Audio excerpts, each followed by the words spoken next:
നീരജിന് സിനിമയിൽ ഒരുപാട് നല്ല ക്ലോസ് ഫ്രണ്ട്സ് ഉണ്ടെന്ന് നമുക്ക് അറിയാം. അപ്പം എനിക്കൊന്ന് ഏതൊക്കെയോ ഫെസ്റ്റിവൽ ടൈമിനാണ് അടിക്കപ്പേര് കൂട്ടുക അങ്ങനെ ഏതൊക്കെയോ അല്ലേ പടമൊക്കെ വന്നിട്ടുണ്ടായിരുന്നു. പക്ഷെ ഇത്തവണത്തെ ഓണത്തിന് നമ്മൾ ഊഴമായിട്ടാണല്ലോ വരുന്നത്. അപ്പോൾ അത് ഒരു ഫ്രണ്ട്സ് അങ്ങനെയല്ല, നിങ്ങളുടെ ആ ഒരു ഏജ് ഗ്രൂപ്പൊന്നും നിങ്ങളുടെ ആ ഒരു എല്ലാ ഇതൊന്നും മാറി ഒരു ജിത്തു സാറ്, പൃഥ്വിരാജ്, അങ്ങനെ ഒരു ബാലേന്ദ്ര മേനോൻ സാറ്, അങ്ങനെ ഒരു സീരിയസ് ആയിട്ടുള്ള ഒരു കൂട്ടുകെട്ടാണല്ലോ അത്. അപ്പോൾ എങ്ങനെയാണ് ആ ഒരു ഗ്രൂപ്പിൻ്റെ കൂടെയുള്ള ഒരു ഓണം? അതെ അതെ. ഇതിനകത്ത് വേറൊരു കാര്യം ഞാൻ പറയാം. ഇവരുമായിട്ടും എനിക്ക് നല്ലൊരു സൗഹൃദം ഉണ്ടെന്നുള്ളതാണ് എൻ്റെ ഒരു സത്യം. കാരണം അത് അവരുടെ ഒരു വലിയ മനസ്സുകൊണ്ട്. കാരണം എനിക്ക് ജിത്തുവേട്ടനായാലും രാജുവേട്ടനായാലും ഈവൻ ബാലേന്ദ്ര മേനോൻ സാറായാലും നമ്മളെയൊക്കെ ഈ പറയുന്ന പോലെ അവൻ പുതിയ ആൾ പയ്യൻ അങ്ങനെ കാണുന്ന ആളേ അല്ല. നമുക്കൊക്കെ സത്യം പറഞ്ഞാൽ നമ്മുടെ കൂടെ ഇരുന്ന് സംസാരിക്കാൻ ഈക്വൽ സ്പേസ്, തമാശ പറയാൻ, അങ്ങോട്ടും ഇങ്ങോട്ടും സജഷൻസ് പറയാനും സ്പേസ് തരുന്ന ആൾക്കാരാണ്. അവിടെയാണ് അവരുടെയൊക്കെ ഒരു ഗ്രേറ്റ്നെസ് എനിക്ക് തോന്നുന്നത്. നമ്മളെല്ലാവരും വെൽക്കം ചെയ്യുന്നിടത്ത് എന്താ പറയുക, നമ്മൾ കുറേ കൂടെ വലുതാവുകയാണ്. അപ്പോൾ അവരുടെ കൂടെ എനിക്ക് നല്ലൊരു സൗഹൃദം, സത്യം പറഞ്ഞാൽ മെമ്മറീസിൻ്റെ സമയത്ത് എനിക്ക് ഇവരായിട്ടൊന്നും അങ്ങനെ ഒരു ഇതുണ്ടായിരുന്നില്ല. ഞാൻ പിന്നീട് രാജുവേട്ടനായിട്ട് സപ്തമശ്രീ തസ്കര എന്ന് പറഞ്ഞ പടം ചെയ്തു. അതിനകത്ത് ടൈറ്റിൽ ക്യാരക്ടർ അദ്ദേഹത്തിനോടൊപ്പം ഷെയർ ചെയ്യാൻ പറ്റി. പിന്നീട് ജിത്തുവേട്ടൻ്റെ ഒപ്പം ദൃശ്യം കൂടെ കഴിഞ്ഞു. പിന്നീട് ഒരു കംഫർട്ട് സോണിലെത്തി. അപ്പം സത്യം പറഞ്ഞാൽ ഇത് എൻ്റെ ടീമാണ്, എൻ്റെ ടീം തന്നെയാണ്. ജിത്തുവേട്ടൻ്റെ കൂടെ മൂന്നാമത്തെ പടമാണ്. അപ്പം ഒപ്പം പിയർ ഗ്രൂപ്പിന്റെ കൂടെ വരുമ്പോൾ അതെ എനിക്കറിയാം ഫ്രണ്ട്സ് ഒന്നും ഇല്ലാത്തൊരു മൂവി അല്ലെങ്കിൽ നിങ്ങൾ എല്ലാവരും ഫ്രണ്ട്സ് ഒക്കെ അത് മനസ്സിലായി. രസം ഉദ്ദേശിക്കുന്ന അജു, ഞാൻ, അങ്ങനെ അത് പിയർ ഗ്രൂപ്പിന്റെ കൂടെ ഉള്ള ഒരു പടം. അത് നമ്മൾക്ക് അറിയാം, അത് പൊളിച്ച് ചിരിക്കാനും ആഘോഷിക്കാനും പൊളിച്ചടക്കാനുള്ള ഒരു പടമാണ്. പക്ഷെ ഇവരുടെ കൂടെ വരുമ്പോൾ എപ്പോഴൊക്കെ ജിത്തു ജോസഫ്, പൃഥ്വിരാജ് ഒന്നിച്ചിട്ടുണ്ട്, അപ്പോഴേക്കും അതിനകത്തൊരു ക്ലാസ് ക്വാളിറ്റി ഉണ്ടായിട്ടുണ്ട്. അപ്പൊ ഇത് കൃത്യമായിട്ട് ഓണത്തിന് വരുന്നു. ഓണത്തിന് വരുമ്പോൾ ഇത് എങ്ങനത്തെ പടമാണെന്നുള്ളൊരു ചോദ്യം വരികയാണെങ്കിൽ this is A festival movie. ഇപ്പോൾ ഈ ഫെസ്റ്റിവൽ മൂവി എന്ന് പറയുന്ന വാക്കിനെ പലപ്പോഴും തെറ്റിദ്ധരിക്കപ്പെട്ട് കണ്ടിട്ടുണ്ട്. കാരണം ഫെസ്റ്റിവൽ എന്ന് പറഞ്ഞു കഴിഞ്ഞാൽ അല്ല, ഫെസ്റ്റിവൽ എന്ന് പറഞ്ഞാൽ കുറച്ച് ഡപ്പാങ്കുത്ത് പാട്ടും കോമഡി, ചിരി, അങ്ങനെ ചിരിപ്പിക്കുന്ന പടം മാത്രമല്ല എന്റർടൈൻമെന്റ് എന്ന് പറഞ്ഞാൽ നമ്മൾ ഏത് രീതിയിൽ നമ്മൾ ഇമോഷണലി ഇവോക്ക് ചെയ്യുകയാണെങ്കിൽ അത് എന്റർടൈൻമെന്റ്. മാത്രമല്ല നമ്മളിപ്പോ ഒരുപാട് കേൾക്കാറുണ്ട്, അമ്മയില്ല, അച്ഛനില്ല സിനിമയില്, ബ്രദർ ഇല്ല, ഇതിനകത്ത് എല്ലാവരും ഉണ്ട്. ചേട്ടൻ, 2 ചേട്ടന്മാരുണ്ട്, അമ്മയുണ്ട്, അച്ഛനുണ്ട്. പിന്നെ എന്ന് പറഞ്ഞു കഴിഞ്ഞാൽ ഈ പറഞ്ഞ പോലെ ഞാൻ പറയാം, ഇപ്പൊ ഒരു നല്ല ഹൊറർ പടം പേടിപ്പിക്കുന്നു നമ്മളെ, അത് ഒരു എന്റർടൈനറാണ്.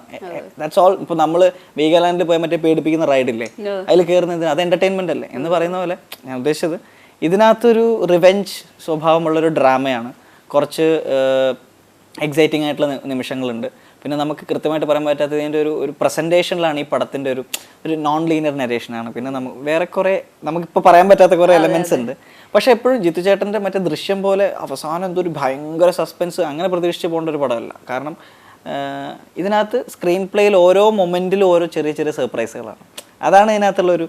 അപ്പോൾ എനിക്ക് തോന്നിയത് കൃത്യമായിട്ട് ഒരു ഫെസ്റ്റിവൽ പടം തന്നെയാണ്. ഫെസ്റ്റിവൽ എന്ന് പറഞ്ഞു കഴിഞ്ഞാൽ you have all the big names, Jeethu Joseph, Prithviraj, Balendra Menon, and then Shyam Dutt cameraman, പിന്നെ അനിൽ ജോൺസൺ ഉണ്ട്. പിന്നെ ഈ ക്രൂ എന്ന് പറയുന്നത് ഒരു ബിഗ് ആണ്. മാത്രമല്ല ദിസ് മൂവി ഈസ് ഓൾസോ ഒരു ഓണത്തിന്റെ പാക്കേജ് എന്ന് പറഞ്ഞാൽ കുടുംബമാണ് ഇതിന്റെ, അറിയാല്ലേ, ഫാമിലിയാണ് ഈ പടത്തിന്റെ ഏറ്റവും വലിയ നട്ടല്ലേ. ഫാമിലിയെ ചുറ്റിപ്പറ്റിയിട്ടാണ് ഇതിനകത്ത് സംഭവിക്കുന്നത്. ആ സോങ്ങിനകത്ത് തന്നെ അത് ഒരുപാട് കൃത്യമായിട്ട് ചെയ്തിട്ടുണ്ട്. ആ സോങ്ങിന്റെ പറഞ്ഞപ്പോൾ അതിനകത്ത് ഇങ്ങനെ രാജുവേട്ടനും നീരജൊക്കെ ഇങ്ങനെ കുടിക്കുന്ന ഇതൊക്കെ ഉണ്ടല്ലോ, അത് ശരിക്കും എനിക്കൊന്ന് കോളെ എന്തോ അങ്ങനെ വേറെന്തോ ആയിരുന്നു തോന്നുന്നു അല്ലേ,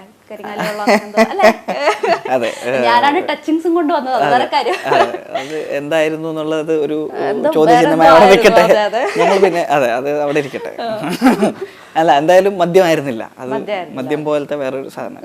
ആ സീനിനെ പറ്റി പറഞ്ഞപ്പോൾ ആ സീന്, അതായത് ഞാനും രാജുവേട്ടനും കൂടെ കുടിച്ചോണ്ടിരിക്കുന്നു. അപ്പം അച്ഛൻ്റെ ബാലേന്ദ്രന്റെ ക്യാരക്ടർ വരുമ്പോൾ ഞാൻ പെട്ടെന്ന് പോക്കറ്റിലോട്ട്. ഇത് നമ്മുടെ സംവിധായകന്റെ ഒരു റിയൽ ലൈഫ് ഇൻസിഡന്റ് ആണെന്നുള്ള കാര്യം അറിയോ? അതായത് ജിത്തുവേട്ടൻ്റെ പണ്ട് കോളേജിൽ പ്രീ ഡിഗ്രിക്ക് അങ്ങ് പഠിക്കുമ്പം എന്തോ ഒരു പാർട്ടി നടക്കുന്ന സമയത്ത് ഇവർ ആദ്യമായിട്ട് ബിയർ അടിക്കാൻ വേണ്ടി മേടിച്ചുകൊണ്ട് വന്നിട്ട് ഇങ്ങനെ വെച്ചിരിക്കുക. അപ്പം ഈ ബിയർ ഗ്ലാസ്സിലൊക്കെ ഒഴിച്ചിട്ട് ഇങ്ങനെ കുടിക്കാൻ നിൽക്കുമ്പോൾ പെട്ടെന്ന് ജിത്തുവേട്ടൻ്റെ അച്ഛൻ വന്നു ജിത്തുവേട്ടൻ പോക്കറ്റിലിട്ട്. അതുകൊണ്ട് എന്നോട് വളരെ ആത്മാർത്ഥമായിട്ട്, എടാ അത് അങ്ങനെയല്ല ഒഴിക്കേണ്ടത്, അത് പെട്ടെന്ന് നീ പോക്കറ്റ് നോക്കിയൊന്ന് ഒഴിക്കുക, ഒറ്റ ഒഴിയൊക്കെ ഒഴിക്കണം, അങ്ങനെയായിരിക്കും നമ്മൾ ഒഴിക്കാന്നൊക്കെ പറഞ്ഞിട്ട് എനിക്ക് പറഞ്ഞു. എങ്ങനെ രചനയ്ക്ക് ജിത്തുവേട്ടനായിട്ടുള്ളൊരു എക്സ്പീരിയൻസ് തോന്നിയത്? എങ്ങനെയുള്ള ഒരു ഡയറക്ടറാണെന്ന് തോന്നുന്നത്? ഞാൻ എപ്പോഴും നോക്കുമ്പോൾ സാറ് വളരെ ഇങ്ങനെ റിലാക്സ്ഡ് ആയിട്ട് ഇങ്ങനെ നിൽക്കുന്നുണ്ടാവും. ഇപ്പം ഇത്രയും വലിയൊരു എന്താ പറയുക, ഒരു ഭയങ്കര ഒരു ഹെഡ് ഏക്ക് വരേണ്ട ഒരു സിറ്റുവേഷൻ ഒക്കെ ഉണ്ടാവല്ലോ, ഒരു പ്രത്യേകിച്ച് ഒരു സിനിമ അങ്ങനെയുള്ള ഒരു സിനിമ കൂടെ ആകുമ്പോഴത്തേക്ക്. പക്ഷെ സാർ എപ്പോഴും നോക്കും വളരെ ഇങ്ങനെ റിലാക്സ് ആയി. ഞാൻ ഈശ്വര ഇത്രയും നമ്മളൊക്കെ ആകെ ഒരു 10-15 ദിവസത്തിന് ഇങ്ങനെ ടെൻഷൻ അടിച്ച് ഓടുകയാണ് ഇങ്ങനെ. അപ്പോൾ നോക്കാം, ഞാനൊരു കാര്യം മനസ്സിലാക്കി, നമ്മൾ എന്താണെങ്കിലും അതിനെ വളരെ കൂളായിട്ട് ഇങ്ങനെ നമ്മൾ അതിനെ ഓവറായിട്ട് ഇങ്ങനെ ആലോചിച്ച് അങ്ങനെ അതിൻ്റെ ഇതാക്കണ്ട. കുറച്ച് നമ്മളൊരു അതിന് ഹോംവർക്ക് ചെയ്ത് അതിന് പ്രിപ്പയർഡ് ആയിട്ട് അങ്ങനെ നിൽക്കണം. അതെ, അതാണ് ജിത്തുവേട്ടൻ ഒട്ടും നമുക്ക് പ്രഷർ തരുന്ന ഒരാളല്ല. ജിത്തുവേട്ടൻ്റെ ഏറ്റവും വലിയ ക്വാളിറ്റി എന്താ വെച്ചാൽ എനിക്ക് തോന്നിയിട്ടുള്ളത് റൈറ്റർ ഡയറക്ടറാണ്. അപ്പോൾ ഈ റൈറ്റിംഗ് എന്ന് പറയുന്നത് ഭയങ്കര സ്ട്രോങ് ആയിട്ടുള്ള പോയിന്റാണ്. അപ്പോൾ അതുകൊണ്ട് ഇപ്പം നമ്മൾ ദൃശ്യത്തിന് ഇപ്പം ലാലേട്ടന് ലാസ്റ്റ് പോലീസ് ക്യാരക്ടർ ചവിട്ടി കഴിയുമ്പം ചവിട്ടി കഴിഞ്ഞിട്ട് ലാലേട്ടൻ ഇങ്ങനെ കൊച്ചിനെ നോക്കിയിട്ട് ചിരിച്ചോണ്ട് ഒന്നുമില്ല എന്ന് പറയുന്ന ഒരു ചിരിയുണ്ട് അവിടെ ഭയങ്കര തിയേറ്റർ. അപ്പം നമ്മൾ അതൊക്കെ അവിടെ നിന്ന് ഇംപ്രവൈസ് ചെയ്തായിരിക്കും. അതുവരെ ഞാൻ വായിച്ചപ്പോൾ സ്ക്രിപ്റ്റിനകത്തുണ്ടായിരുന്നു എന്ന് പറയുന്ന പോലെ എന്താണ് ഷൂട്ട് ചെയ്യേണ്ടതെന്ന് കൃത്യമായിട്ട് ധാരണയുള്ള ഒരാളാണ്. അപ്പം അതുകൊണ്ട് തന്നെ ഇന്നിത്രേ ഉള്ളൂ, കഴിഞ്ഞു എന്ന് അങ്ങനെ അതൊന്നുമില്ല. ഇന്ന് എന്ത് ചെയ്യണം, ഇന്ന് എവിടെയാണ് എങ്ങനെയാണ് മൂവ്മെന്റ് വേണ്ടത് എന്നൊക്കെ പറയുന്ന കൃത്യമായിട്ടുള്ള ധാരണകളുണ്ട്. ആള് വളരെ കമ്പോസ്ഡ് ആണ്, ഒരു ടെൻഷൻസ് ഒന്നുമില്ല. പിന്നെ ഇടയ്ക്ക് ഇങ്ങനെ ഈ പറയുന്ന വിഷ്വൽസ് കണ്ടിട്ട് ഇങ്ങനെ ചിന്തിച്ചിരിക്കുന്നല്ലാതെ ഒരിക്കലും മറ്റേ ഭയങ്കര ബഹളം ഉണ്ടാക്കി സെറ്റിൽ അത് അങ്ങോട്ട് എടുത്ത് വെക്കുന്ന ഈ മര്യാദ അങ്ങനത്തെ ഒരു സാധനമില്ല. അപ്പൊ എനിക്ക് തോന്നിയിട്ടുള്ളത് വളരെ വളരെ കൂളായിട്ടുള്ള ഒരു ഡയറക്ടറാണ്. പിന്നെ എന്തെങ്കിലും ടെൻഷൻ ഉണ്ടെങ്കിൽ അത് കാണിക്കാൻ വേണ്ടി ലിൻഡേജ് അവിടെ സ്വന്തം ഭാര്യ സ്വന്തം ഭാര്യ. അപ്പൊ അല്ല അതും ഭയങ്കര കാര്യമല്ലേ അല്ലേ, വൈഫിനെ തന്നെ. ശരിക്കും നമുക്ക് അന്നൊരു നല്ലൊരു വീടിന്റെ ഒരു ഇതായിരുന്നു, വെക്കേഷൻ, കുട്ടികളും അതെല്ലാരും വന്ന്. എനിക്കും അങ്ങനെ ഒരു ഫിലിമിന് ഷൂട്ടിന് വരെ അങ്ങനെയൊന്നും തോന്നില്ല. കാരണം എൻ്റെ അമ്മയും ലിൻഡേജും കുട്ടികളൊക്കെ അങ്ങനെ ഒരു ഭയങ്കര രസമായിരുന്നു. ചേച്ചിയുടെ വീട്ടിലെങ്ങാനും പോകുന്നല്ലേ ഷൂട്ടിന് പോകുന്ന ആ ഒരു ഇതേ ഉണ്ടായില്ല. പിന്നെ കഴിഞ്ഞപ്പോഴാണ് ഭയങ്കര ഫീലിംഗ്, കഴിഞ്ഞല്ലോ ഇത്രയല്ലേ ഉള്ളൂ, ഇനിയും കുറെ അഭിനയിക്കണമായിരുന്നു അങ്ങനെ തോന്നി എനിക്ക്.